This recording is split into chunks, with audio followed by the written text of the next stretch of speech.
Everyone's had a moment when they're just about to go out and suddenly discover an enormous pimple on their forehead. Whilst the damage that these breakouts cause is mainly social in causing anxiety, they can be nonetheless irritating and sometimes even painful. Firstly, let's start by looking at what causes pimples and what exactly they are composed of. All hairs on the skin contain a type of gland called sebaceous glands, responsible for producing the oily substance sebum, although some are independent of the hair follicles. This sebum is responsible for coating and lubricating the hairs and skin. While it is accepted that sebum's primary function is moisture retention, other potential roles are less well understood, though some scientists speculate that it may also have antimicrobial or antioxidant properties. The face and scalp contain the highest concentration of sebaceous glands. There are less on the skin and smooth surfaces, and none at all on the palms of your hands and soles of your feet.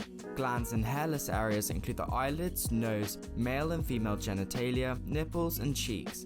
In the endocrine system, ductless endocrine glands secrete substances directly into the bloodstream. In contrast, sebaceous glands are a type of exocrine glands, meaning they secrete substances through ducts onto an epithelial surface. Now we have established what an exocrine gland is, let's see just how these glands can secrete substances like sebum. There are three processes that an exocrine gland can use to do this, the first of which is called merocrine secretion. This uses exocytosis, a form of active transport where parts of the plasma membrane form vesicles which fuse with the cell surface membrane, releasing the contents outside of the cell. It is the most common method of secretion as no part of the gland is damaged. Examples of glands that use this method include salivary glands, pancreatic glands, and certain sweat glands. The second method is apocrine secretion, whereby the secretions move to one part of the cell which is pinched from either side, causing the entire membrane to break off. This is utilized by mammary glands in the breasts. Holocrine secretion is the most damaging process for the gland cell, whereby the entire cell disintegrates to release the secretions. In this case, the cells are replaced continuously via mitosis, and this is the method that sebaceous glands use. This also means that sebum contains remnants of dead cells. Sebum itself consists of approximately 57% triglycerides and fatty acids, 26% wax esters, 12% squalene, and 4.5% cholesterol, which all allow it to perform its three main functions. The first of these is lubrication. The components of sebum which aid lubrication also help to supply the skin with vitamin E, a group of 8 fat-soluble compounds which help to maintain healthy skin, eyes, and immune function. Wax esters and squalene aren't produced anywhere else in the body and are primarily used for skin lubrication and protection.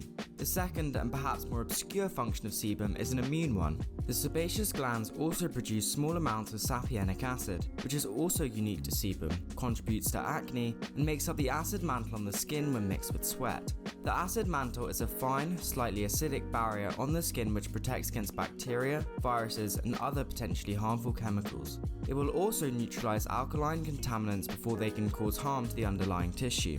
Not only does this act as a physical barrier, but pathogens that adapt to the skin's acidic pH of 4.5 to 6.2 will find themselves in a more hostile environment if they penetrate through to the internal tissues, as blood has a slightly alkaline pH of 7.4.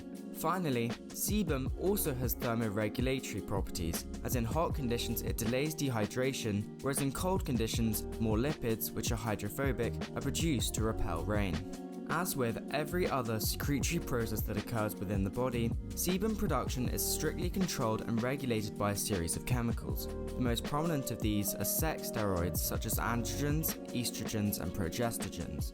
Androgens in particular, including testosterones and adrenal hormones like cortisol, stimulate the sebaceous glands to produce more sebum. They are also the precursors to estrogens, which are known to decrease sebum production. The role of progestogens is more unclear, as although it reduces quantities of the enzyme which activates sebum production, it doesn't always mean that there will be lower levels of sebum. Along with this, growth hormones are also associated with increased acne formation. Other things that decrease sebum production include birth control pills, anti-androgens, isotretinoin or Roaccutane as it is otherwise known, and hot water. During puberty, due to increased hormone levels, sebum production can increase by as much as 500%. When this excess sebum combines with keratin from dead skin cells, this can cause a blockage of the sebaceous gland duct, resulting in a comedo that can become easily infected and inflamed. Inflammation occurs when the bacterium triggers the release of cytokines, which are pro-inflammatory chemical signals. Apart from increased sebum production, there are 3 other factors associated with blockage formation. These are increased keratin deposition, the bacterium C. acnes, which thrives in a sebum-rich skin and pus, and the local release of pro-inflammatory chemicals in the skin. Acne is essentially a collective term for these blockages, or comedones as they are medically known. Comedones can be either non-inflammatory or inflammatory, and there are a few subtypes within each of these. If a comedo is non-inflammatory, it is either a whitehead or a blackhead. Whiteheads form when the pore becomes clogged and closed by the skin, as whitish sebum and bacteria develop behind it.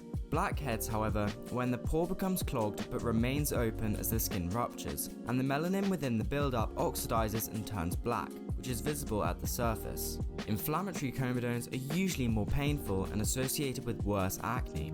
Pustules, otherwise known as pimples, are tender lumps filled with pus. Papules can be described as red or pink elevations in the skin without visible fluid. Nodules are papules that are deeper in the skin and larger in diameter. Finally, cysts are tender lumps deep in the skin containing fluid. Essentially, pustules worsen into cysts, both of which have fluid, whereas papules progress into nodules and don't contain pus. The reason why non-inflammatory comedones can become inflammatory stems from the fact that sebum production does not decrease if there's a blockage. This causes a buildup in the duct where bacteria can grow and pus and inflammation result from the infection. Dead skin cells also accumulate beneath the plug as they cannot rise and exit through the pore as occurs in healthy skin. Next, let's talk about how these comedones and inflammation relate to acne. Acne is the chronic inflammatory condition that causes comedones to form and is diagnosed based upon the number of comedones and infection.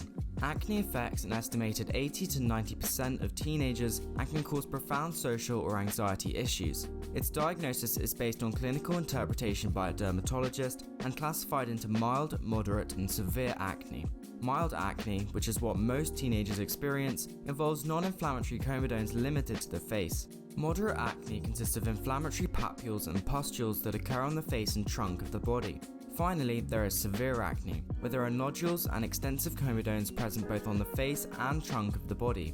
Besides hormones, there can also be other triggers or risk factors for acne that can make a person particularly susceptible. The most significant of these is genetics, which explains approximately 80% of the variation in the population and whether acne continues to develop after puberty into middle age. Then, as previously mentioned, there is exposure to the bacterium Cutibacterium acnes associated with inflammatory acne development. One controversial theory links stress to acne, but this is not as widely accepted as the other explanations. The diet may also have a role to play in acne formation.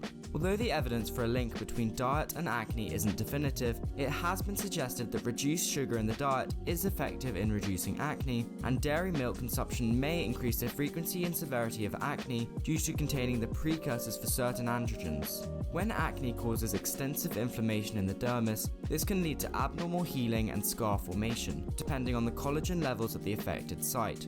Atrophic scars involve a healing response with decreased collagen and account for roughly 75% of acne scarring. Hypertrophic and keloid scars are more uncommon and form where increased collagen at the site leads to a firm, raised scar. Acne treatment can vary from topical to systemic therapy, and from low-dose creams to potent antibiotics, depending on the diagnosis and previous treatment. It is also often the case that different people find different treatments useful, and there are many options available, though they all work in one of 4 ways. These are reducing inflammation, controlling hormone levels, killing bacteria, and preventing blockages by altering sebum production and keratin deposition. Firstly, let's discuss the topical treatments, which are usually the first options dermatologists turn to.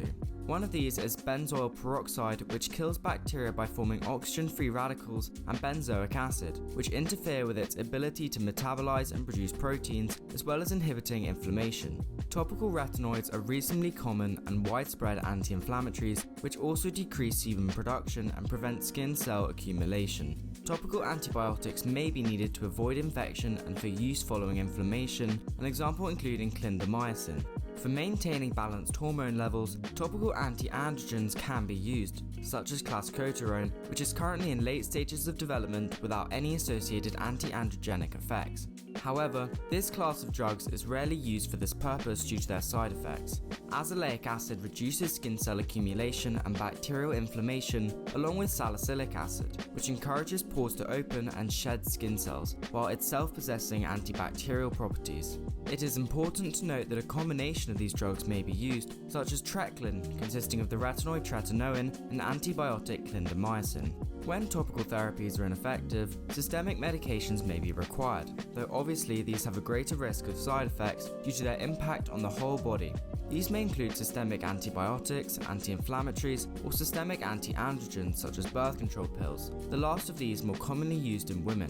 Systemic retinoids are also a powerful treatment for severe acne, such as isotretinoin, the brand name of which is Roaccutane. This drug is used as a last resort for severe nodular acne due to increased risk of side effects like depression, anemia, skin conditions, muscle or joint pain, and severe impacts during pregnancy. Its potential to cause serious birth defects is so intense that for women taking the drug, there is a strict requirement for birth control to ensure that the patient isn't or does not become pregnant. Apart from therapeutic interventions for acne, there is some evidence to suggest that some procedures may have certain benefits. However, there is limited support for interventions such as comedo extraction, electrocautery, light therapy, dermabrasion, microneedling, subcision, and chemical peels, though they may be useful when standard pharmaceutical treatment is insufficient or to reduce scarring. Although the kind of hormonal imbalances that occur during puberty are unavoidable, that doesn't mean to say that acne isn't entirely preventable. For people who are more susceptible to acne, a good skincare routine is even more critical than usual. This may include using non-oily and mild soap products to minimize skin irritation, and also not excessively washing the affected area. Even though a link between dietary factors has historically been highly controversial, it is readily accepted that minimizing sugar and carbohydrate intake can help to reduce acne. However, the relationship between other foods, namely different vitamins and fatty acids, remains uncertain. Although acne cannot be cured, the variety and effectiveness of the treatment options mean that even the most severe cases can be prevented and controlled. It is also essential to recognize that since acne can have detrimental mental health effects, having a release such as exercise or a particular hobby that helps to elevate your mood can be absolutely invaluable for self-esteem.